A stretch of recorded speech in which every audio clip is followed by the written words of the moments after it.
पूरी जिंदगी हम अपने मन को लगाए रहते हैं, तन को कष्ट देते हैं, मेहनत बहुत करते हैं, फिर भी ये मन बदल जाता है और खींच ले जाता है बुराइयों की तरफ, संसार की तरफ। माया में लिप्त है, ये बचना बड़ा कठिन है। वही जीव बच सकते हैं जो सतगुरु की शरण में आ जाते हैं।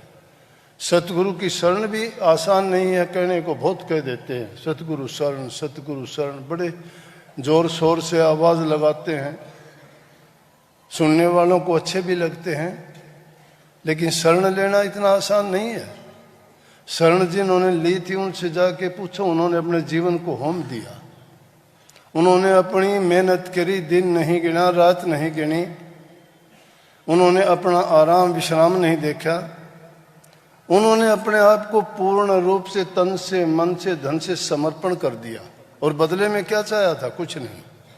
बदले में यही चाहा था कि उनको गुरु की कृपा मिले, उनको गुरु का आशीर्वाद मिले, उनको गुरु से वो वचन मिले कि जिसके कारण उनका जीवन धन्य हो जाए। इसीलिए भक्त लोग कहते हैं कि गुरु के दर्शन करने चलते। दर्शन में क्या फायदा है? वो दर्शन इसलिए करने जाते हैं कि शिष्य के लिए सबसे उत्तम दिन सत्संग का त्योहार है, सबसे खुशी की चीज गुरु का दर्शन है, और उससे भी उत्तम चीज है गुरु की कृपा का पात्र बन जाना। गुरु की कृपा का पात्र कब बनता है? जब इंसान अपना आपा मारता है, और जो आपा मार लेता है वही गुरुमुख कहलाता है, वही शरणागत कहलाता है, वही शिष्य होता है, और वही सेवादार और सेवक कहलाता है। बिना सेवा के, बिना प्रेम के, बिना समर्पण के, अरे छोटे मोटे काम करते हो उसमें भी समर्पित होकर काम करते हो, भूल जाते हो।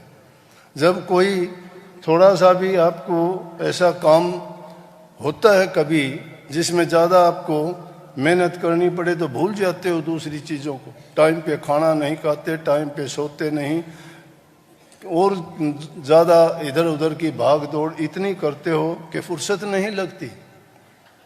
इसलिए शरणागत जब हो जाता है शिष्य, तो वो ये परवाह ही नहीं करता, उसके सारी की सारी इच्छाएं, कामनाएं, वासनाएं उसी में पूरी हो जाती हैं। ये गुरु की कृपा होती है, उसको ये ज़रूरत नहीं रहती, उसकी सोच गुरु करता है उसको क्या चाहिए। वो नहीं कहता मुझे आराम चाहिए, वो नहीं कहता मुझे धन चाहिए, वो नहीं कहता मुझे संसारी पदार्थ चाहिए, वो कहता है कि मुझे आपकी कृपा चाहिए। और जिसको कृपा मिल जाती है, जो कृपा पात्र बन जाता है, वो धन्य हो जाता है, उसको और किसी चीज़ की ज़रूरत नहीं। भक्ति क्यों करते हैं? ये इतनी आवाज़ें लगाई जाती हैं ऊंची ऊंची कि मुझे मुक्ति मिले, मैं भक्ति करूं। भक्ति में क्या मिलेगा? कष्ट, दुख, त्याग करते हो, सब कुछ त्याग देते हो। ना तुम खाने का आनंद लेते हो, ना दुनियादारी के पदार्थों की ओर भागे फिरते हो, ना कोई सोने का तुम्हारा टाइम, ना कोई और दूसरे दुनियादार जो आनंद उठाते हैं उनका टाइम नहीं। हम तो दोनों चीज़ों में पैर रखते हैं, दुनियादारी की तरफ तो ज़्यादा भागे जाते हैं और भक्ति की तरफ तो ढीले ढाले होते हैं। ना दिखावा मात्र कि लोगों को ये लगे कि भक्त है,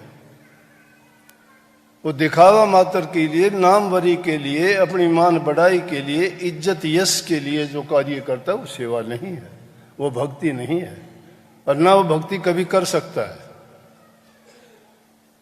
भक्ति करने का तो ये है कि आदमी अपने आप को, आपने सुना, बार बार सुनते हो कि दाना जब तक मिट्टी में नहीं मिल जाता तब तक वो पौधा नहीं बनता है।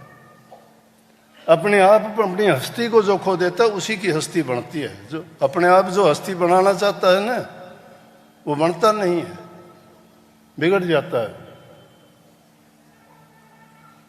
हस्ती उसी की बनती है जो अपनी हस्ती को खो देता है। अपने आप जो कुछ बनना चाहता है, इसीलिए कई गुरु बढ़ाए सब बढ़ेर बलकर बढ़ा ना कोई, बलकर के हिरणा कुछ रावण बढ़े, दिए जड़ा मूल से खोए।